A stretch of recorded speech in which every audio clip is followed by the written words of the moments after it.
B. ஜெகநாதனின் பேராண்மை, பாலாவின் பரதேசி, வசந்த பாலனின் அரவான் படங்கள் மூலம் தமிழ் திரையுலகில் பேசப்படும் நடிகை ஆனவர் தன்ஷிகா. தற்போது ரஜினியின் கபாலியின் முக்கிய வேடத்தில் நடித்திருப்பதன் மூலம் தனது சினிமா வாழ்க்கையின் அடுத்த கட்டத்தை தொட்டிருக்கிறார்.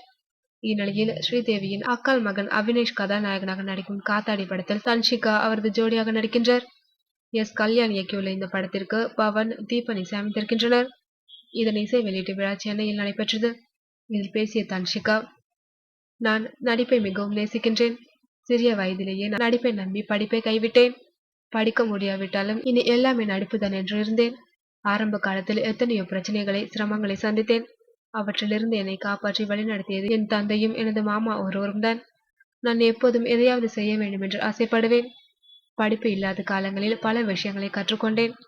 பாண்டியன் மாஸ்டரிடம் சிலம்பம் கற்றேன். இது மட்டுமின்றி ஜிம்னாஸ்டிக்கும் கற்றேன். இலக்கு இல்லாமல் ஓடிக்கொண்டிருந்த எனக்கு நல்ல படங்கள் அமைந்தன. பெரிய இயக்குனர்கள், பெரிய படங்கள் என்று பயணித்து இன்று இந்த இடத்தில் நின்று கொண்டிருக்கிறேன் என்று தன்ஷிகா கூறியுள்ளார்.